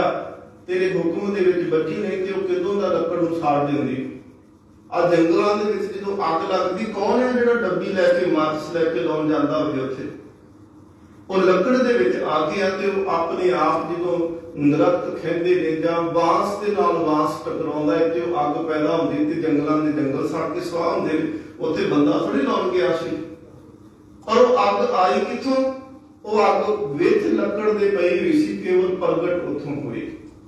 ਭੈ ਵਿੱਚ ਅਗਨ ਕੱਢੇ ਬੇਕਾਰ, ਭੈ ਵਿੱਚ ਧਰਤੀ ਦੱਬੀ ਪਾਰ। ਇਹ ਸੱਚੀ ਸਾਰੀ ਧਰਤੀ ਜਿਹੜੀ ਹੈ ਇਹਦੇ ਤੇ 3 ਹਿੱਸੇ ਪਾਣੀ ਆ ਤੇ 1 ਹਿੱਸਾ ਜ਼ਮੀਨ। ਤੁਸੀਂ ਘਰ ਦੇ ਵਿੱਚ ਪਾਣੀ ਦੇ ਵਿੱਚ ਮਿੱਟੀ ਖਿਲਾਰ ਕੇ ਦਿਖਾ ਦਿਓ, ਕਿਸੇ ਮਿੱਟੀ ਨੂੰ ਖਿਲਾਰ ਦੇਵਾਂਗੇ ਤੈਅ ਬਣਾ ਲਾਂਗੇ, ਅਸੀਂ ਨਹੀਂ ਬਣਾ ਸਕਾਂਗੇ, ਕਿਉਂਕਿ ਉਹ ਸਾਡਾ ਨਹੀਂ ਨਾ ਹੁਕਮ ਚੱਲਦਾ। ਮਿੱਟੀ ਤੇ ਹੁਕਮ ਨਹੀਂ ਚੱਲਣਾ, ਸਾਡਾ ਪਾਣੀ ਤੇ ਹੁਕਮ ਨਹੀਂ ਚੱਲਣਾ। ਸਤਿਗੁਰੂ ਮਹਾਰਾਜ ਕਹਿੰਦੇ ਨੇ ਭੈ ਵਿੱਚ ਧਰਤੀ ਦੱਬੀ ਪਾਰ, ਤੇਰੇ ਹੁਕਮ ਦੇ ਵਿੱਚ ਧਰਤੀ ਪਾਣੀ ਦੇ ਉੱਤੇ ਖਲੋਤੀ ਹੋਈ ਹੈ ਤੇ ਉਹ ਪਾਣੀ ਉਹਨੂੰ ਡੋਬਦਾ ਨਹੀਂ ਪਿਆ, ਖੋਰਦਾ ਨਹੀਂ ਪਿਆ। ਉਹ ਉਵੇਂ ਦੀ ਉਵੇਂ ਕਈ ਸਦੀਆਂ ਤੋਂ, ਕਈ ਹਜ਼ਾਰਾਂ ਸਾਲਾਂ ਤੋਂ ਉਹ ਉਵੇਂ ਖਲੋਤੀ ਹੋਈ ਹੈ। ਸੱਚੇ ਪਾਤਸ਼ਾਹ ਮਹਾਰਾਜ ਕਹਿੰਦੇ ਨੇ ਕਿ ਹੁਕਮ ਜਿਹੜਾ ਹੈ, ਫਿਰ ਜਿਹੜਾ ਬੁੱਝ ਲੈਂਦਾ ਹੈ, ਜਿਹੜਾ ਜਾਣ ਲੈਂਦਾ ਹੈ, ਜਾਂ ਜਿਹੜਾ ਹੁਕਮ 'ਚ ਚੱਲਣਾ ਸ਼ੁਰੂ ਕਰ ਦਿੰਦਾ ਹੈ, ਮਹਾਰਾਜ ਕਹਿੰਦੇ ਫਿਰ ਉਹਦਾ ਜੀਵਨ ਸਫਲ ਹੋ ਜਾਂਦਾ ਹੈ। ਤੇ ਜਿੰਨੀ ਦੇਰ ਤੱਕ ਹੁਕਮ ਨਹੀਂ ਬੁੱਝਾਂਗੇ, ਮਹਾਰਾਜ ਕਹਿੰਦੇ ਉਨੀ ਦੇਰ ਤੱਕ ਦੁਖੀ ਰਵਾਂਗੇ। ਜਬ ਤੱਕ ਹੁਕਮ ਨਾ ਬੂਝਤਾ ਤਬ ਹੀ ਲੋਕ ਦੁਖੀਆ। ਮਹਾਰਾਜ ਕਹਿੰਦੇ ਜਿੰਨੀ ਦੇਰ ਤੱਕ ਹੁਕਮ ਨਹੀਂ ਜਾਣਿਆ ਉਨੀ ਦੇਰ ਤੱਕ ਉਹ ਦੁਖੀ ਰਿਹਾ। ਸਤਿਗੁਰ ਸੱਚੇ ਪਾਤਸ਼ਾਹ ਮਹਾਰਾਜ ਜਦੋਂ ਪ੍ਰਕਾਸ਼ਮਾਨ ਹੁੰਦੇ ਨੇ, ਗੁਰੂ ਗ੍ਰੰਥ ਸਾਹਿਬ ਮਹਾਰਾਜ ਜੀ ਦਾ ਪ੍ਰਕਾਸ਼ ਕੀਤਾ ਜਾਂਦਾ ਹੈ ਤੇ ਜਿਹੜਾ ਉਸ ਵੇਲੇ ਸ਼ਬਦ ਪੜਿਆ ਜਾਂਦਾ ਹੈ, ਵੈਸੇ ਹੁਕਮ ਦੀ ਜਿਹੜੀ ਮਰਿਆਦਾ ਹੈ ਇਹਨਾਂ ਦੀ, ਆਪ ਜੀ ਚਲੋ ਜਦੋਂ ਪ੍ਰਕਾਸ਼ ਕਰੋ ਆਪਣੇ ਆਪ ਹੁਕਮਨਾਮਾ ਲੈਣਾ ਸਿੱਖੋ ਜਾਂ ਪੜ੍ਹਨਾ ਕਰਦੇ ਹੋ ਨਾ, ਤੇ ਜਦੋਂ ਹੁਕਮਨਾਮਾ ਲੈਂਦੇ ਆ ਤੇ ਖੱਬੇ ਪਾਸੇ ਵਾਲਾ ਜਿਹੜਾ ਉੱਪਰੋਂ ਹੁਕਮ ਆ ਜੇ ਉੱਥੋਂ ਹੁਕਮਨਾਮਾ ਲਈਦਾ ਹੈ। ਤੇ ਜੇ ਉਹ ਹੁਕਮ ਉੱਪਰੋਂ ਸ਼ੁਰੂ ਨਹੀਂ ਹੁੰਦਾ, ਪਿਛਲੇ ਪਾਸੇ ਪਿਛਲੇ ਆਪ ਤੋਂ ਸ਼ੁਰੂ ਹੁੰਦਾ, ਫਿਰ ਪਿੱਛੋਂ ਥੱਲ ਕੇ ਸੱਜੇ ਪਾਸੇ ਸ਼ੁਰੂ ਕਰਨਾ ਹੈ ਤੇ ਫਿਰ ਖੱਬੇ ਪਾਸੇ ਸੰਪੂਰਨ ਕਰਨਾ ਹੈ। ਹੁਣ ਮਹਾਰਾਜ ਨੇ ਇਹ ਮਰਿਆਦਾ ਸਿੱਖਾਂ ਦੇ ਵਿੱਚ ਬਣਾ ਦਿੱਤੀ ਆ ਕਿ ਜਦੋਂ ਤੁਸੀਂ ਤੁਹਾਡੀ ਸਵੇਰ ਹੁੰਦੀ ਆ, ਤੁਸੀਂ ਗੁਰੂ ਗ੍ਰੰਥ ਸਾਹਿਬ ਮਹਾਰਾਜ ਜੀ ਦੀ ਹਜ਼ੂਰੀ ਵਿੱਚ ਆਓ। ਹਜ਼ੂਰੀ ਵਿੱਚ ਆ ਕੇ ਜਦੋਂ ਸਤਿਗੁਰ ਦਾ ਪ੍ਰਕਾਸ਼ ਹੁੰਦਾ ਹੈ, ਮਹਾਰਾਜ ਜਿਹੜਾ ਹੁਕਮਨਾਮਾ ਬਖਸ਼ਿਸ਼ ਕਰਦੇ ਆ, ਉਹ ਹੁਕਮਨਾਮਾ ਕੇਵਲ ਗ੍ਰੰਥੀ ਸਿੰਘ ਦੇ ਪੜ੍ਹਨ ਵਾਸਤੇ ਨਹੀਂ ਆ, ਉਹ ਹੁਕਮਨਾਮਾ ਕੇਵਲ ਸੰਗਤ ਦੇ ਸੁਣਨ ਵਾਸਤੇ ਇਕੱਲਾ ਨਹੀਂ ਆ, ਉਹ ਹੁਕਮਨਾਮਾ ਮੰਨਣ ਵਾਸਤੇ ਆ। ਜਾਂ ਇਸ ਤਰ੍ਹਾਂ ਆਖ ਲਓ ਕਿ ਸਤਿਗੁਰ ਸੱਚੇ ਪਾਤਸ਼ਾਹ ਮਹਾਰਾਜ ਇਹ ਸਾਨੂੰ ਰੋਜ਼ ਨਵਾਂ ਲੈਸਨ ਦਿੰਦੇ ਪਏ ਆ ਕਿ ਸਿੱਖਾਂ ਤੂੰ ਅੱਜ ਮੇਰੇ ਕੋਲ ਆਇਆ, ਆ ਮੈਂ ਅੱਜ ਤੈਨੂੰ ਦੱਸਦਾ ਹੈ ਕਿ ਤੂੰ ਸਾਰਾ ਦਿਨ ਕਰਨਾ ਕੀ ਹੈ। ਕੋਈ ਕਬਰ ਦੇ ਕੋਲ ਜਾਏਗਾ ਨਾ, ਨਵੀਂ ਚਾਦਰ ਲੈ ਕੇ ਚਲ ਜੇ, ਲੱਡੂਆਂ ਦਾ ਡੱਬਾ ਲੈ ਕੇ ਚਲ ਜੇ, ਅਗਰਬੱਤੀਆਂ ਧੂਪ ਸਾਰਾ ਕੁਝ ਲਿਜਾ ਕੇ ਉੱਥੇ ਮੱਥਾ ਟੇਕੇ, ਚੰਗੀ ਤੋਂ ਚੰਗੀ ਸਬਜ਼ੀ ਬਣਾ ਕੇ ਉੱਥੇ ਜਾ ਕੇ ਭੋਗ ਲਵਾ ਕੇ ਆਵੇ, ਉਹ ਕਬਰ ਤੁਰਨ ਲੱਗਿਆ ਇਹ ਨਹੀਂ ਆਖੇਗੀ ਕਿ ਤੂੰ ਮੇਰੇ ਕੋਲ ਆਇਆ, ਤੂੰ ਮੇਰੇ ਤੇ ਕੱਪੜਾ ਵੀ ਚੜਾ ਦਿੱਤਾ। ਵੈਸੇ ਇਹ ਬੱਜਰ ਕੁਰੈਤਾਂ ਨੇ ਇਸਲਾਮ ਧਰਮ ਦੇ ਅੰਦਰ ਕਬਰ ਨੂੰ ਮੱਥਾ ਟੇਕਣਾ, ਇਹਨੂੰ ਇਸ ਤਰ੍ਹਾਂ ਆਖਦੇ ਨੇ ਬਿਦਅਤ, ਬਿਦਅਤ ਉਲ ਸ਼ਿਰਕਤ ਤੇ ਸ਼ਿਰਕਤ ਉਲ, ਇਹ 4 ਕੁਰੈਤਾਂ ਮੰਨੀਆਂ ਗਈਆਂ। ਬਿਦਅਤ ਕਹਿੰਦੇ ਨੇ ਪੱਕੀ ਕਬਰ ਬਣਾਉਣੀ, ਬਿਦਅਤ ਉਲ ਕਹਿੰਦੇ ਨੇ ਕਬਰ ਦੇ ਉੱਤੇ ਕੱਪੜਾ ਪਾ ਦੇਣਾ, ਹਰਿਆ ਕੱਪੜਾ ਪਾ ਦਿੱਤਾ ਜਾਂ ਕਾਲਾ ਕੱਪੜਾ ਪਾ ਦਿੱਤਾ, ਇਹਨੂੰ ਕਹਿੰਦੇ ਨੇ ਬਿਦਅਤ ਉਲ। ਸ਼ਿਰਕਤ ਕਹਿੰਦੇ ਆ ਕਿ ਉਸ ਕਬਰ ਦੇ ਉੱਤੇ ਜਿਹੜਾ ਸੀ ਉਹ ਦੀਵਾ ਲਗਾ ਦੇਣਾ ਪੂਜਾ ਦੇ ਵਾਸਤੇ, ਤੇ ਸ਼ਿਰਕਤ ਉਲ ਕਹਿੰਦੇ ਆ ਕਿ ਉਸ ਕਬਰ ਨੂੰ ਸ਼ਰੀਕ ਰੱਬ ਦਾ ਬਣਾ ਕੇ ਉਹਨੂੰ ਮੱਥੇ ਟੇਕਣੇ ਸ਼ੁਰੂ ਕਰਦੇ। ਜਿਹੜਾ ਮੁਸਲਮਾਨ ਹੋਏਗਾ ਉਹ ਕਦੀ ਕਬਰ ਨੂੰ ਮੱਥਾ ਨਹੀਂ ਟੇਕੇਗਾ। ਪਰ ਪੰਜਾਬ ਦੇ ਵਿੱਚ ਜਾ ਕੇ ਦੇਖੋ, ਹਰ ਪਿੰਡ ਦੇ ਵਿੱਚ ਕੋਈ ਲਾਲਾ ਵਾਲਾ ਪੀਰ, ਕੋਈ ਫਲਾਨਾ ਪੀਰ, ਪਿੰਡ ਦੇ ਲੋਕ ਜਿਹੜੇ ਨੇ ਉਹ ਵੀਰਵਾਰ ਨੂੰ ਹੱਥ ਵਿੱਚ ਫੜਿਆ ਹੁੰਦਾ ਹੈ ਤੇਲ, ਤੇ ਉੱਥੇ ਜਾ ਕੇ ਮੱਥੇ ਟੇਕਦੇ ਪਏ ਨੇ, ਜਦ ਕਿ ਮੁਸਲਮਾਨ ਨਹੀਂ ਜੀ ਟੇਕਦਾ। ਸਤਿਗੁਰੂ ਮਹਾਰਾਜ ਪਾਤਸ਼ਾਹ ਇੱਕ ਜਾਗਤ ਗੁਰੂ ਨੇ। ਜਦੋਂ ਗੁਰੂ ਕੀ ਹਜ਼ੂਰੀ ਵਿੱਚ ਆਓਗੇ ਨਾ, ਸਤਿਗੁਰੂ ਮਹਾਰਾਜ, ਚਲੋ ਤੁਸੀਂ ਆਉਂਦੇ ਹੋ, ਰੋਜ਼ ਆਉਂਦੇ ਹੋ ਗੁਰੂ ਕੋਲ, ਤੁਹਾਡੇ ਮਨ ਦੇ ਵਿੱਚ ਕੋਈ ਸਵਾਲ ਆਇਆ ਕਿ ਸਾਡੇ ਮਨ ਦੇ ਵਿੱਚ ਆ ਸ਼ੰਕਾ ਹੈ ਤੇ ਇਹਨੂੰ ਕਿਵੇਂ ਪੁੱਛੀਏ ਸਤਿਗੁਰੂ ਨੂੰ, ਤੁਸੀਂ ਸ਼ਰਧਾ ਧਾਰਨ ਕਰਕੇ ਆਓ ਕਿ ਗੁਰੂ ਗ੍ਰੰਥ ਸਾਹਿਬ ਜਾਗਦੇ ਗੁਰੂ ਆ ਕੇ ਅਰਦਾਸ ਕਰੋ ਕਿ ਮਹਾਰਾਜ ਸੱਚੇ ਪਾਤਸ਼ਾਹ, ਮੈਂ ਤੇਰੀ ਸ਼ਰਨ ਵਿੱਚ ਆਇਆ ਤੇ ਮੇਰੇ ਮਨ ਦੇ ਵਿੱਚ ਨਾ ਆ ਸਵਾਲ ਹੈ, ਆ ਸ਼ੰਕਾ ਹੈ, ਤੇ ਕਿਰਪਾ ਕਰੋ ਇਹਦਾ ਉੱਤਰ ਦਿਓ। ਬਹਿ ਸੰਗਤ ਦੇ ਵਿੱਚ ਟਿਕ ਕਰਕੇ ਬੈਠੋ। ਜਦੋਂ ਬਾਣੀ ਦਾ ਪਾਠ ਹੁੰਦਾ ਹੋਵੇਗਾ, ਕੀਰਤਨ ਹੁੰਦਾ ਹੋਵੇ ਜਾਂ ਕਥਾ ਹੁੰਦੀ ਹੋਵੇ, ਟਿਕ ਕਰਕੇ ਬੈਠੋ। ਜਿਹੜਾ ਸਵਾਲ ਤੁਸੀਂ ਪੁੱਛਣਾ ਚਾਹੁੰਦੇ ਹੋ ਨਾ, ਜਿੰਦਾ ਉੱਤਰ ਲੈਣਾ ਚਾਹੁੰਦੇ, ਮਹਾਰਾਜ ਬਾਣੀ ਵਿੱਚ ਉਹਦਾ ਉੱਤਰ ਤੁਹਾਨੂੰ ਦੇ ਦੇਣਗੇ।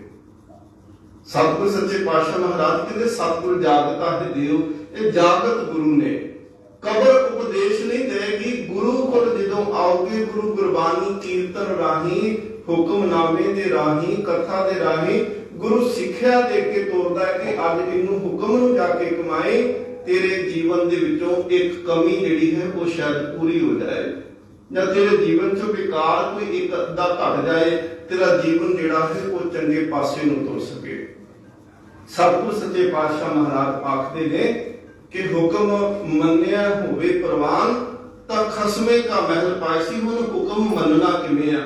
ਇਤਿਹਾਸ ਦੇ ਵਿੱਚੋਂ ਜਦੋਂ ਦਰਸ਼ਨ ਕਰੋ, ਸਤਿਗੁਰ ਸੱਚੇ ਪਾਤਸ਼ਾਹ ਮਹਾਰਾਜ ਧੰਨ ਗੁਰੂ ਨਾਨਕ ਦੇਵ ਜੀ ਕਰਤਾਰਪੁਰ, ਜਿਹੜਾ ਅੱਜ ਪਾਕਿਸਤਾਨ ਦੇ ਵਿੱਚ, ਜਿਹੜਾ ਜਲੰਧਰਪੁਰ ਉਹ ਨਹੀਂ, ਇਹ ਜਲੰਧਰ ਦੇ ਕੋਲ ਜਿਹੜਾ ਕਰਤਾਰਪੁਰ ਹੈ, ਗੁਰੂ ਅਰਜਨ ਦੇਵ ਮਹਾਰਾਜ ਜੀ ਨੇ ਵਸਾਇਆ ਹੈ। ਥੰਮ ਸਾਹਿਬ ਜਿੱਥੇ ਗੁਰਦੁਆਰਾ ਹੈ, ਉੱਥੇ ਥੰਮੀ ਗੱਡੀ ਗਈ ਤੇ ਸਤਿਗੁਰੂ ਮਹਾਰਾਜ ਨੇ ਇਸ ਨਗਰ ਨੂੰ ਵਸਾਇਆ। ਇੱਕ ਕਰਤਾਰਪੁਰ ਅੱਜ ਪਾਕਿਸਤਾਨ ਦੇ ਵਿੱਚ ਹੈ, ਰਾਵੀ ਦੇ ਬਿਲਕੁਲ ਕੰਢੇ ਦੇ ਉੱਤੇ ਮਹਾਰਾਜ ਨੇ ਵਸਾਇਆ। ਸਤਿਗੁਰ ਸੱਚੇ ਪਾਤਸ਼ਾਹ ਧੰਨ ਗੁਰੂ ਨਾਨਕ ਦੇਵ ਮਹਾਰਾਜ ਉਸ ਧਰਤੀ ਤੇ ਮੌਜੂਦ ਨੇ। ਤੇ ਸਤਿਗੁਰੂ ਮਹਾਰਾਜ ਜੀ ਦਾ ਇੱਕ ਸਿੱਖ ਹੈ ਜਿੰਦਾ ਨਾਂ ਸੀ ਭਾਈ ਪਾਰੂ। ਸੱਚੇ ਪਾਤਸ਼ਾਹ ਮਹਾਰਾਜ ਜੀ ਦਾ ਉਹ ਸਿੱਖ ਖਡੂਰ ਸਾਹਿਬ ਦੀ ਧਰਤੀ ਤੇ ਰਹਿੰਦਾ ਹੈ। ਇੱਕ ਸਾਂਝਾ ਜਿਹਾ ਪਿੰਡ ਦੇ ਵਿੱਚ ਖੂਹ ਆ, ਜਿੰਦੇ ਤੋਂ ਸਾਰੇ ਲੋਕ ਇਸ਼ਨਾਨ ਕਰਨ ਆਉਂਦੇ ਨੇ। ਭਾਈ ਪਾਰੂ ਨੇ ਅੰਮ੍ਰਿਤ ਵੇਲੇ ਇਸ਼ਨਾਨ ਕੀਤਾ ਤੇ ਨਾਲੇ ਗੁਰੂ ਨਾਨਕ ਦੇਵ ਜੀ ਦੀ ਬਾਣੀ ਪੜ੍ਹਦਾ ਜਾ ਰਿਹਾ ਹੈ।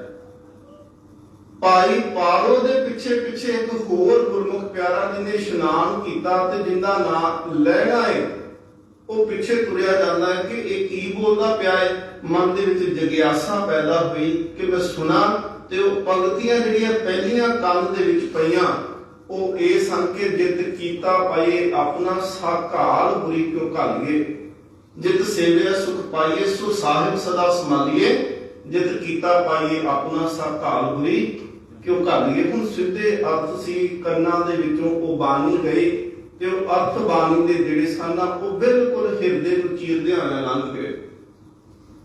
ਭਾਈ ਲਹਿਣਾ ਪਿਤਾ ਫੇਰੂਮਲ ਜੀ ਉਹ ਦੇਵੀ ਦੀ ਪੂਜਾ ਕਰਦੇ ਸੀ। ਦੇਵੀ ਦੇ ਜਾਣਾ, ਸੰਗ ਲੈ ਕਰਕੇ ਜਾਣਾ, ਸੰਗਤ ਲੈ ਕੇ ਜਾਣਾ, ਭੇਟਾਂ ਦੇਵੀ ਦੀਆਂ ਗਾਉਣੀਆਂ। ਤੇ ਜਦੋਂ ਪਿਤਾ ਜੀ ਚੜ੍ਹਾਈ ਕਰਕੇ ਤੇ ਇਹ ਸਾਰੀ ਜ਼ਿੰਮੇਵਾਰੀ ਆਪਣੇ ਪੁੱਤਰ ਲਹਿਣੇ ਨੂੰ ਦੇ ਕੇ ਗਏ। ਕਈ ਵਾਰੀ ਬੰਦਾ ਜਿਹੜਾ ਹੈ ਨਾ ਉਹ ਕਈ ਕੰਮ ਕਰੇਗਾ ਪਰ ਮਨ ਨੂੰ ਸੰਤੁਸ਼ਟੀ ਉਦੋਂ ਆਉਂਦੀ ਜਿੱਦਣ ਸਹੀ ਦਿਸ਼ਾ ਮਿਲਦੀ ਜਾਂ ਸਹੀ ਮੰਜ਼ਿਲ ਤੇ ਤੁਰ ਪਵੇ। ਉਨੀ ਦੇਰ ਤੱਕ ਮਨ ਦੇ ਵਿੱਚ ਆਉਂਦਾ ਰਹਿੰਦਾ ਹੈ ਕਿ ਇਹ ਕੰਮ ਪਤਾ ਨਹੀਂ ਸਹੀ ਹੈ ਕਿ ਨਹੀਂ ਸਹੀ। ਭਾਈ ਲਹਿਣੇ ਨੇ ਜਦੋਂ ਕੰਨਾਂ ਦੇ ਵਿੱਚ ਆਵਾਜ਼ ਪਈ, ਜਿਤ ਸੇਵਿਆ ਸੁਖ ਪਾਈਏ, ਜਿਹਨੂੰ ਚੇਤੇ ਕਰਨ ਦੇ ਨਾਲ ਸੁਖ ਮਿਲਦੇ ਨੇ, ਸੋ ਸਾਹਿਬ ਸਦਾ ਸੰਭਾਲੀਏ, ਉਹਨੂੰ ਸਦਾ ਯਾਦ ਰੱਖੋ। ਜਿਤ ਕੀਤਾ ਪਾਈਏ ਆਪਣਾ ਸਾਕਾਲ ਬੁਰੀ ਕਿਉਂ ਘਾਲੀਏ। ਤੇ ਜਿੰਦੇ ਕਰਕੇ ਜੀਵਨ 'ਚ ਦੁੱਖ ਆ ਜਾਣ, ਇਹੋ ਜਿਹਾ ਕੰਮ ਕਦੀ ਨਹੀਂ ਕਰਨਾ ਚਾਹੀਦਾ। ਭਾਈ ਭਗਤ ਕਬੀਰ ਸਾਹਿਬ ਲਿਖਦੇ ਨੇ, ਮਨ ਭੁੱਲੇ ਕਪਟ ਮਨ ਮੇਰੇ ਭੁੱਲੇ ਕਪਟ ਨਾ ਕੀਜੇ, ਅੰਤ ਨਵੇਰਾ ਤੇਰੇ ਦੀ ਪਹਿਲੀ ਜੇ। ਕਿ ਭੁੱਲ ਕੇ ਵੀ ਮਨਾ ਕੋਈ ਝੂਠ ਕੋਈ ਗਲਤ ਕੰਮ ਨਾ ਕਰ ਬੈਠੀ, ਨਹੀਂ ਤੇ ਅੰਤਮ ਸਮੇਂ ਜਿਹੜਾ ਨਵੇੜਾ ਹੈ ਉਹ ਤੇਰੇ ਜੀਵ ਨੂੰ ਦੇਣਾ ਔਖਾ ਹੋ ਜਾਣਾ ਹੈ। ਸਤਿਗੁਰੂ ਮਹਾਰਾਜ ਜੀ ਦੀ ਬਾਣੀ ਦਾ ਇਸ ਤਰ੍ਹਾਂ ਕਹੋ ਕਿ ਭਾਈ ਲਹਿਣਾ ਜਿਹੜਾ ਹੈ ਗੁਰੂ ਨਾਨਕ ਉਹਨੂੰ ਤਿੰਨ ਰੂਪਾਂ ਦੇ ਵਿੱਚ ਮਿਲੇ ਨੇ। ਤਿੰਨ ਵੱਖ-ਵੱਖ ਰੂਪ 'ਚ ਮਿਲੇ। ਤੇ ਅੱਜ ਵੀ ਜੇ ਗੁਰੂ ਨਾਨਕ ਨੂੰ ਮਿਲਣ ਵਾਸਤੇ ਆਓਗੇ ਤੇ ਗੁਰੂ ਨਾਨਕ ਅੱਜ ਵੀ 3 ਰੂਪਾਂ ਦੇ ਵਿੱਚ ਮਿਲਣਗੇ। ਪਹਿਲਾ ਰੂਪ ਕਿਹੜਾ ਸੀ? ਉਹ ਬਾਣੀ ਦਾ ਰੂਪ ਸੀ। ਭਾਈ ਲਹਿਰੇ ਨੂੰ ਬਾਣੀ ਦੇ ਰੂਪ ਚ ਸਤਿਗੁਰੂ ਮਹਾਰਾਜ ਮਿਲੇ, ਕਿਉਂਕਿ ਜਦੋਂ ਗੁਰੂ ਦੀ ਬਾਣੀ ਪੜੋਗੇ ਤੇ ਬਾਣੀ ਤੇ ਗੁਰੂ ਹੈ ਨਾ, ਬਾਣੀ ਗੁਰੂ, ਗੁਰੂ ਹੈ ਬਾਣੀ, ਵਿੱਚ ਬਾਣੀ ਅੰਮ੍ਰਿਤ ਸਾਰੇ। ਸਤਿਗੁਰੂ ਮਹਾਰਾਜ ਜੀ ਦੀ ਬਾਣੀ ਨੇ ਹਿਰਦੇ ਨੂੰ ਚੀਰਿਆ। ਸਤਿਗੁਰੂ ਮਹਾਰਾਜ ਜੀ ਦੇ ਬਾਰੇ ਤੇ ਪੁੱਛਿਆ ਭਾਈ ਲਹਿਰੇ ਨੇ, ਕਹਿ ਲੱਗੇ ਇਹ ਜਿਹੜਾ ਤੁਸੀਂ ਪੜ੍ਹਦੇ ਪਏ ਸੀ ਇਹ ਕੀ ਹੈ?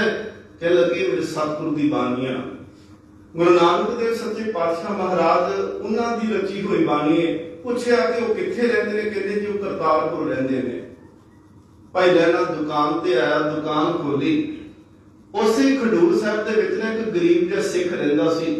ਉਹ ਕਈ ਦਿਨਾਂ ਬਾਅਦ ਉਹਨਾਂ ਕੁਝ ਟਕੇ ਕੁਝ ਪੈਸੇ ਲੈ ਕੇ ਆਇਆ ਤੇ ਭਾਈ ਲਹਿਣੇ ਨੂੰ ਦੁਕਾਨ ਤੇ ਆ ਕੇ ਕਹਿੰਦਾ ਮੈਨੂੰ ਆ 2 ਕੌਲੀਆਂ ਆਟਾ ਤੇ 1 ਕੌਲੀ ਦਾਲ ਦੀ ਦੇ। ਭਾਈ ਲਹਿਣੇ ਨੇ ਸੁਭਾਵਕ ਜੇ ਪੁੱਛ ਲਿਆ, ਕਹਿ ਲੱਗਾ ਤੂੰ ਕਿੰਨੇ ਦਿਨ ਹੋਇਆ ਆਇਆ ਕਿਉਂ ਨਹੀਂ? ਕਹਿੰਦਾ ਮੈਂ ਠੀਕ ਨਹੀਂ ਸੀ, ਫਿਰ ਮੌਸਮ ਜਿਹੜਾ ਸੀ ਉਹ ਵੀ ਖਰਾਬ ਹੋਇਆ, ਦਿਹਾੜੀ ਨਹੀਂ ਲੱਗੀ, ਪੈਸਾ ਕੋਲ ਕੋਈ ਨਹੀਂ ਸੀ, ਇਸ ਕਰਕੇ ਮੈਂ ਨਹੀਂ ਆਇਆ। ਅੱਜ ਦਿਹਾੜੀ ਲੱਗੀ ਹੈ ਤੇ ਮੈਂ ਪੈਸੇ ਲੈ ਕੇ ਤਾਂ ਕਰਕੇ ਸੌਦਾ ਲੈਣ ਵਾਸਤੇ ਆਇਆ। ਭਾਈ ਲਹਿਣੇ ਨੂੰ ਤਰਸ ਆਇਆ, ਉਹਨੇ 2 ਬੁੱਕ ਆਟਾ ਜਿਹੜਾ ਸੀ ਹੋਰ ਵੱਧ ਪਾ ਦਿੱਤਾ। ਉਹ ਗੁਰਮੁਖ ਪਿਆਰੇ ਨੇ ਆਖਿਆ, ਕਹਿਣ ਲੱਗਾ ਨਹੀਂ, ਜਿੰਨਾ ਮੈਂ ਪੈਸੇ ਦਿੱਤੇ ਨੇ ਕੇਵਲ ਉਨਾ ਹੀ ਮੈਨੂੰ ਚਾਹੀਦਾ ਹੈ। ਕਹਿੰਦੇ ਤੂੰ ਤੇ ਕਈ ਦਿਨਾਂ ਦਾ ਭੁੱਖਾ ਹੋਵੇਗਾ, ਤੇਰੀ ਜੇ ਲੋੜ ਹੈ ਤੂੰ ਆ ਰੱਖ ਸਕਦਾ ਹੈ, ਇਹ ਮੈਂ ਪੈਸੇ ਨਹੀਂ ਲਵਾਂਗਾ, ਤੈਨੂੰ ਬਿਲਕੁਲ ਮੁਫਤ ਦੇ ਵਿੱਚ ਦਿੱਤਾ। ਉਹ ਸਿੱਖ ਕਹਿੰਦਾ, ਕਹਿਣ ਲੱਗਾ ਨਹੀਂ, ਮੈਨੂੰ ਮੇਰੇ ਗੁਰੂ ਤੇ ਭਰੋਸਾ ਹੈ, ਗੁਰੂ ਜੇ ਭੁੱਖ ਦੇ ਵਿੱਚ ਰੱਖੇਗਾ ਮੈਂ ਤਾਂ ਵੀ ਖੁਸ਼ ਹਾਂ, ਜੇ ਉਹ ਸੁੱਖ ਦੇ ਦੇਵੇ। ਜੇ ਰਾਜ ਬਹਾਲੇ ਤਾਂ ਕਿਆ ਘਟ ਜਾਏ, ਜੋ ਸੁਖ ਦੇ ਤਾਂ ਤੁਝੇ ਅਰਾਧੀ, ਦੁੱਖ ਵੀ ਤੁਝੇ ਤੇ ਆਏ।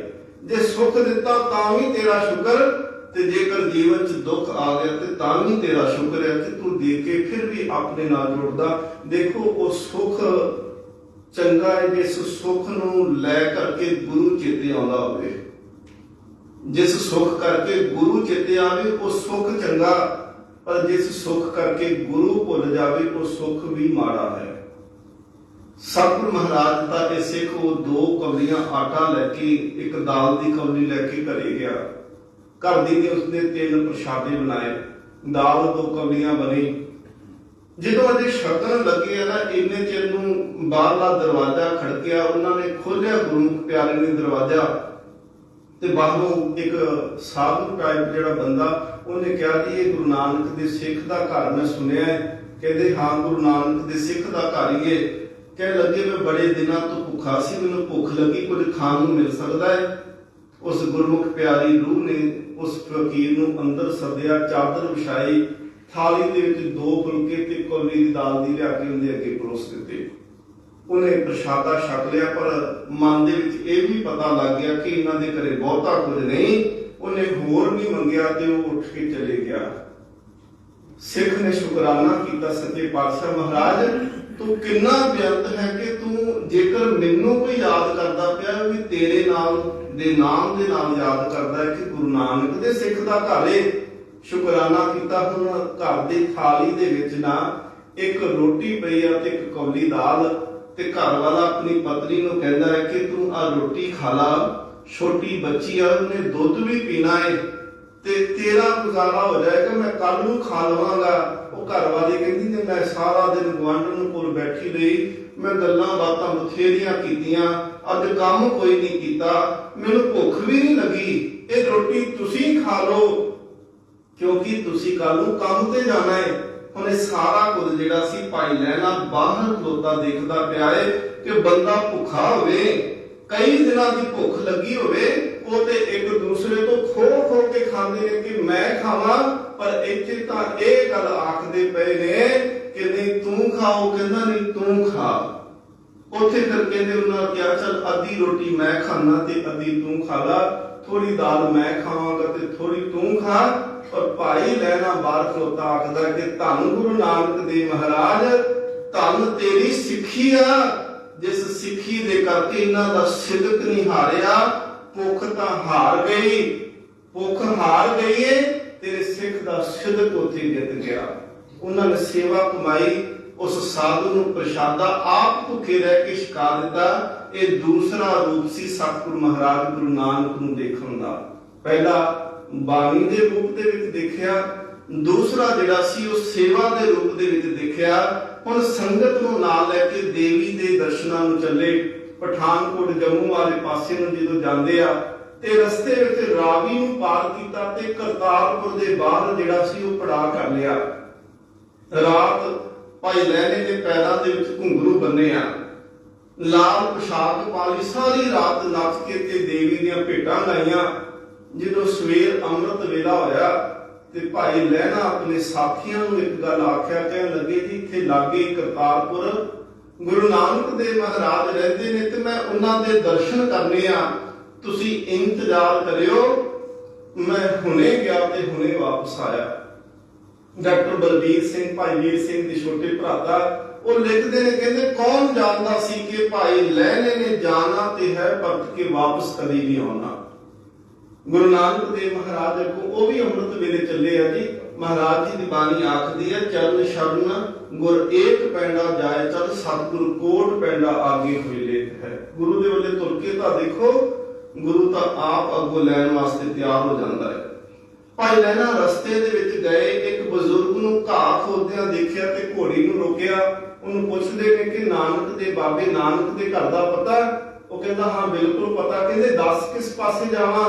ਉਸ ਬਜ਼ੁਰਗ ਨੇ ਆਖਿਆ, ਕਹਿੰਦੇ ਮੈਂ ਦੱਸਣਾ ਨਹੀਂ, ਕਿਉਂਕਿ ਜੇ ਦੱਸਿਆ ਤੂੰ ਕਿਸੇ ਹੋਰ ਨੂੰ ਅੱਗੇ ਜਾ ਕੇ ਪੁੱਛਿਆ, ਹੋ ਸਕਦਾ ਤੂੰ ਉੱਥੇ ਪਹੁੰਚੇ ਨਾ। ਆ ਮੈਂ ਤੈਨੂੰ ਲੈ ਕੇ ਚਲੇ ਜਾਣਾ ਹੈ। ਘੋੜੀ ਦੀ ਲਗਾਮ ਫੜੀ, ਬਾਬੇ ਨਾਨਕ ਦੀ ਧਰਮਸ਼ਾਲਾ ਲਿਆ ਕੇ ਕਿਹਾ ਘੋੜੀ ਉੱਥੇ ਬੰਨੋ ਤੇ ਤੁਸੀਂ ਉਹ ਸਾਹਮਣੇ ਕਮਰੇ ਵਿੱਚ ਜਾਇਓ, ਗੁਰੂ ਨਾਨਕ ਦੇ ਦਰਸ਼ਨ ਹੋਣਗੇ। ਭਾਈ ਲਹਿਣੇ ਨੇ ਘੋੜੀ ਨੂੰ ਬੰਨਿਆ, ਹੱਥ ਨੂੰ ਪੈਰ ਧੋਤੇ। ਜਾ ਕੇ ਜਦੋਂ ਕਮਰੇ ਦੇ ਅੰਦਰ ਗਿਆ, ਗੁਰੂ ਨਾਨਕ ਦੇਵ ਮਹਾਰਾਜ ਮੰਜੀ ਦੇ ਉੱਤੇ ਬੈਠਿਆ ਕਰਦੇ ਸੀ। ਕੋਈ ਵੱਖਰਾ ਅੱਜ ਵਰਗੇ ਦੇ ਧਾਰੀਆਂ ਵਾਂਗੂ ਨਹੀਂ ਕਿ ਵੱਖਰਾ ਕੋਈ ਆਸਣ ਲਾਉਣਾ, 5 7 10 ਚੇਲੇ ਹੋਣੇ, ਉਹਨਾਂ ਨੇ ਕਹਿਣਾ ਕਿ ਪਹਿਲਾਂ ਬਾਬਾ ਜੀ ਆਰਾਮ ਕਰਦੇ ਆ ਜੀ, ਪੁੱਛਾਂਗੇ ਫਿਰ ਮਿਲਿਓ। ਨਹੀਂ, ਗੁਰੂ ਨਾਨਕ ਦੇਵ ਮਹਾਰਾਜ ਬਿਲਕੁਲ ਸਾਦਾ ਜੀਵਨ, ਮੰਜੀ ਬੈਠ ਕੇ ਆ ਸਾਰਾ। ਮਹਾਰਾਜ ਮੰਜੀ ਤੇ ਬੈਠਣਾ। ਸੱਚੇ ਪਾਤਸ਼ਾਹ ਮਹਾਰਾਜ ਜੀ ਦੇ ਚਰਨਾਂ 'ਚ ਜਾ ਕੇ ਭਾਈ ਲਹਿਣੇ ਨੇ ਨਮਸਕਾਰ ਕੀਤੀ। ਜਦੋਂ ਅੱਖਾਂ ਤਾਂ ਨੂੰ ਚੁੱਕ ਕੇ ਦਰਸ਼ਨ ਕੀਤੇ ਤੇ ਫਿਰ ਅੱਖਾਂ ਨੀਵੀਆਂ ਹੋ ਗਈਆਂ। ਹੁਣ ਅੱਖਾਂ ਦੇ ਵਿੱਚੋਂ ਅਥਰੂ ਬਾਰ-ਬਾਰ ਡਿੱਗੀ ਜਾ ਰਹੇ ਨੇ। ਸਤਿਗੁਰੂ ਗੁਰੂ ਨਾਨਕ ਦੇਵ ਮਹਾਰਾਜ ਆਖਦੇ ਨੇ, ਪੁਰਖਾ ਰੋਂਦਾ ਕਿਉਂ ਪਿਆ ਏ? ਕਹਿਣ ਲੱਗਾ, ਸੱਚੇ ਪਾਤਸ਼ਾਹ ਮਹਾਰਾਜ ਸੇਵਾ ਕਮਾਉਣ ਵਾਸਤੇ ਆਇਆ ਸੀ, ਤੁਹਾਡੇ ਦਰਸ਼ਨਾਂ ਨੂੰ ਆਇਆ ਸੀ, ਪਹਿਲੇ ਦਿਨ ਭੁੱਲ ਕਰ ਬੈਠਾ। ਸਤਿਗੁਰੂ ਮਹਾਰਾਜ ਕਹਿੰਦੇ ਕਿਹੜੀ ਭੁੱਲ?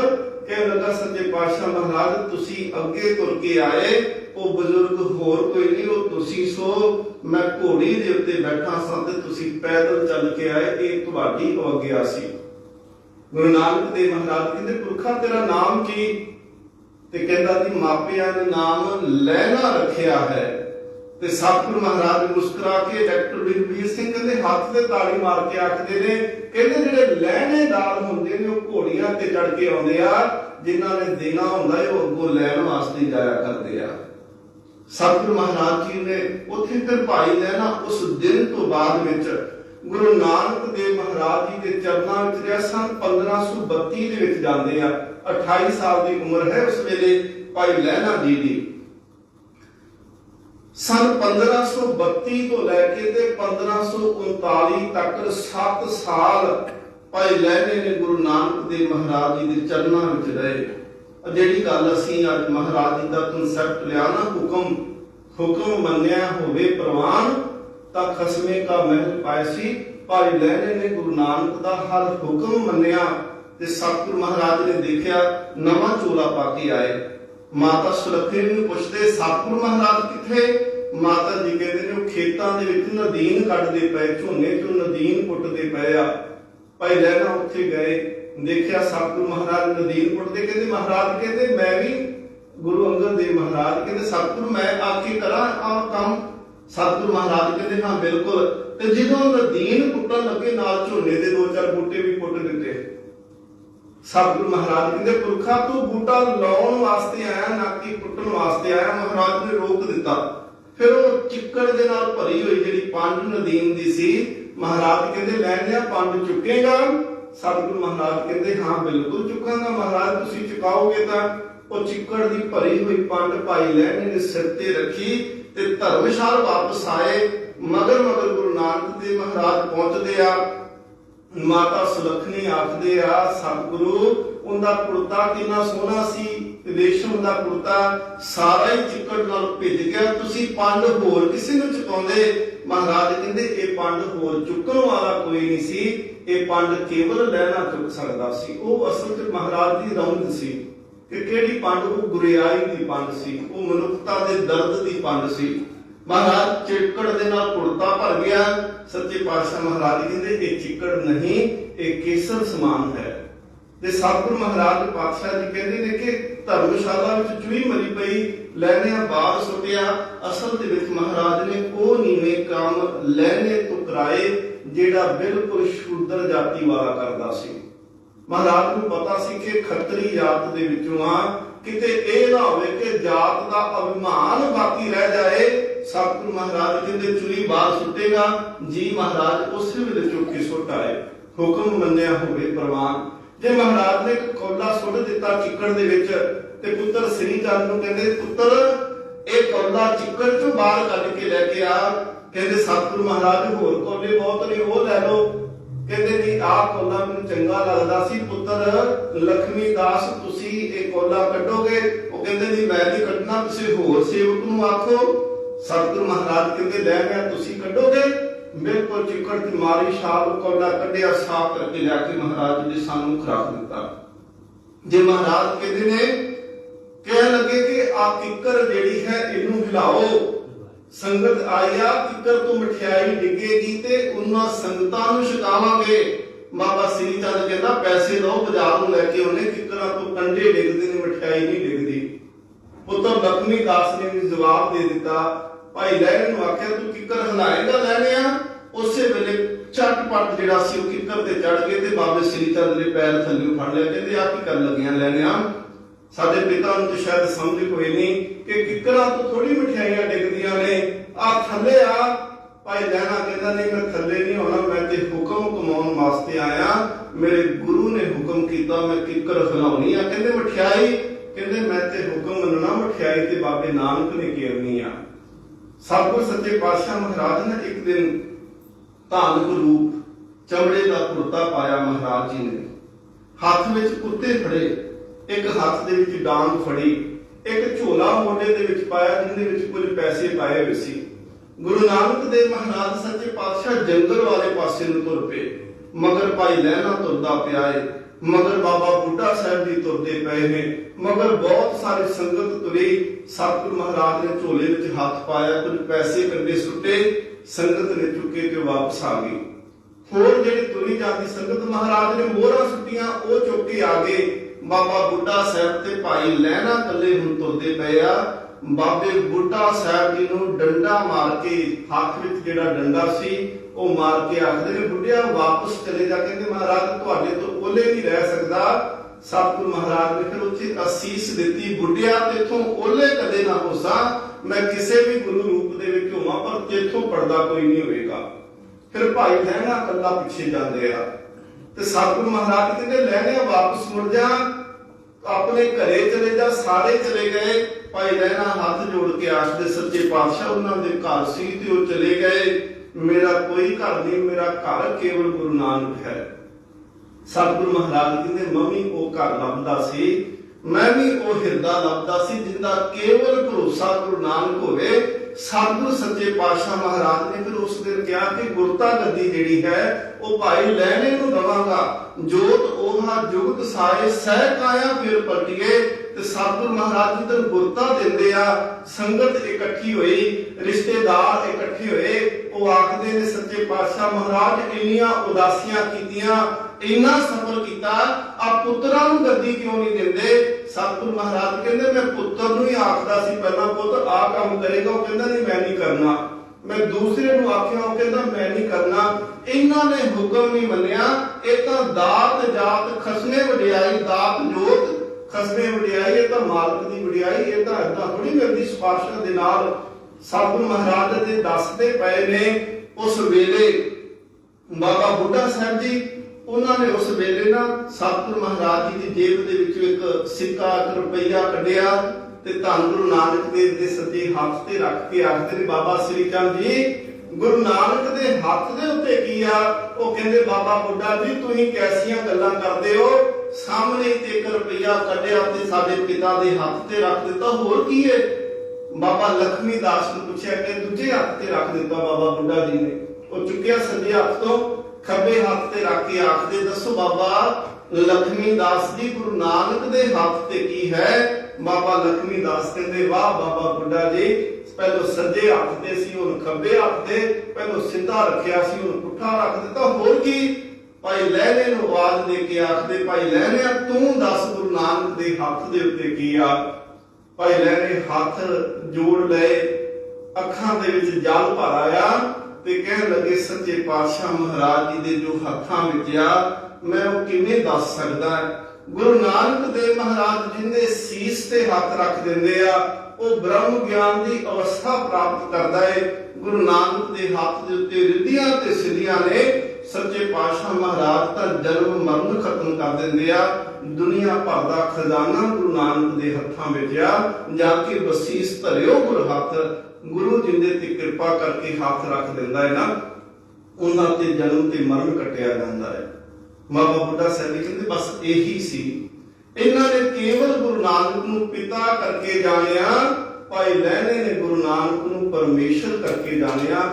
ਸਤਿਗੁਰ ਸੱਚੇ ਪਾਤਸ਼ਾਹ ਮਹਾਰਾਜ ਆਖਦੇ ਨੇ, ਹੁਕਮ ਮੰਨਿਆ ਹੋਵੇ ਪ੍ਰਵਾਨ ਤਾਂ ਕਸਮੇ ਕਾ ਮਹਿਲ ਪਾਏ ਸੀ। ਗੁਰੂ ਨਾਨਕ ਦੇ ਘਰ 'ਚ ਹੁਕਮ ਮੰਨ ਕੇ ਪ੍ਰਵਾਨ ਹੋਏ ਤੇ ਇਕੱਲੇ ਪ੍ਰਵਾਨ ਨਹੀਂ ਹੋਏ। ਗੁਰੂ ਨਾਨਕ ਦੇਵ ਮਹਾਰਾਜ ਨੇ ਆਪਣੀ ਜਗ੍ਹਾ ਦੇ ਉੱਤੇ ਬਿਠਾ ਕੇ ਕਿਹਾ, ਤੂੰ ਲਹਿਣਾ ਨਹੀਂ, ਤੂੰ ਅੰਗਦ ਦੇਵ ਹੈ, ਤੂੰ ਅੰਗਦ, ਤੂੰ ਮੇਰਾ ਅੰਗ ਹੈ। ਜੋਤ 오ਹਾ ਜੁਗਤ ਸਾਏ ਸਹਿਕਾਇਆ ਫਿਰ ਪਲਟੀ। ਸਤਿਗੁਰ ਸੱਚੇ ਪਾਤਸ਼ਾਹ ਮਹਾਰਾਜ ਬਖਸ਼ਿਸ਼ ਕਰਨ ਜੋ ਹੁਕਮ ਆਉਂਦਾ ਹੈ ਨਾ ਜੀ, ਤੇ ਉਹ ਹੁਕਮ ਦੇ ਉੱਪਰ ਅਸੀਂ ਚੱਲਣਾ ਸ਼ੁਰੂ ਕਰੀਏ। ਮਹਾਰਾਜ ਕਿਸੇ ਵੀ ਰੂਪ ਦੇ ਵਿੱਚ ਬਾਣੀ ਦਾ ਹੁਕਮ ਦੇਣ, ਉਸ ਹੁਕਮ ਨੂੰ ਮੰਨੀਏ। ਜਿਹੜਾ ਹੁਕਮ ਮੰਨ ਲਏਗਾ ਸਤਿਗੁਰ ਸੱਚੇ ਪਾਤਸ਼ਾਹ ਮਹਾਰਾਜ ਕਹਿੰਦੇ ਉਹਦਾ ਜੀਵਨ ਜ਼ਰੂਰ ਸਫਲਾ ਹੋਏਗਾ। ਬੋਲਦਿਆਂ ਹੋਈਆਂ ਬੇਅੰਤ ਭੁੱਲਾਂ ਦੀ ਖਿਮਾ। ਗੁਰੂ ਨਾਨਕ ਦੇਵ ਮਹਾਰਾਜ ਕਿਰਪਾ ਕਰਨ, ਸਾਨੂੰ ਹੁਕਮ ਮੰਨਣਾ ਆਏ। ਅਰਦਾਸ ਮਹਾਰਾਜ ਜੀ ਦੇ ਚਰਨਾਂ ਦੇ ਵਿੱਚ ਕਰੋ। ਕਾਮ ਕ੍ਰੋਧ ਲੋਭ ਮੋਹ ਹੰਕਾਰ ਤੋਂ ਅਸੀਂ ਬਚ ਸਕੀਏ।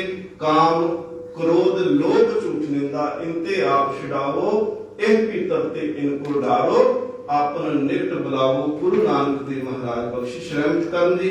ਬੋਲਦਿਆਂ ਹੋਈਆਂ ਬੇਅੰਤ ਭੁੱਲਾਂ ਦੀ ਖਿਮਾ। ਸਭਨਾਂ ਦਾ ਧੰਨਵਾਦ, ਕੋਟਾਂ ਕੋਟ ਸ਼ੁਕਰ ਧੰਨ ਗੁਰੂ ਗ੍ਰੰਥ ਸਾਹਿਬ ਮਹਾਰਾਜ ਜੀ ਦਾ। ਕੱਲ ਦੀ ਇੱਕ ਹਾਜ਼ਰੀ ਸ਼ਾਮ ਦੀ, ਫਿਰ ਐਤਵਾਰ ਦੀ ਹਾਜ਼ਰੀ ਆਪ ਸੰਗਤ ਦੇ ਚਰਨਾਂ ਵਿੱਚ। ਹੋਰ ਕੱਲ ਦੇ ਦੀਵਾਨ ਦੇ ਵਿੱਚ ਆਪਾਂ ਜੋ ਅਰਦਾਸ ਰੋਜ਼ ਕਰਦੇ ਹਾਂ ਕਿ ਸ਼੍ਰੀ ਅੰਮ੍ਰਿਤਸਰ ਜੀ ਦੇ ਦਰਸ਼ਨ ਇਸ਼ਨਾਨ, ਉਹ ਅੰਮ੍ਰਿਤਸਰ ਦੇ ਦਰਸ਼ਨ ਇਸ਼ਨਾਨ ਕਿਹੜੇ ਨੇ, ਗੁਰੂ ਰਾਮਦਾਸ ਮਹਾਰਾਜ ਜੀ ਦੇ ਕਰਦੀਆਂ ਸਿਫਤਾਂ ਦੀ ਵਡਿਆਈ ਕੱਲ ਆਪਾਂ ਬੈਠ ਕੇ ਕਰਾਂਗੇ। ਹੋਈਆਂ ਬੇਅੰਤ ਭੁੱਲਾਂ ਦੀ ਖਿਮਾ। ਬੁਲਾਓ ਫਤਿਹ। ਵਾਹਿਗੁਰੂ ਜੀ ਕਾ ਖਾਲਸਾ, ਵਾਹਿਗੁਰੂ ਜੀ ਕੀ ਫਤਿਹ।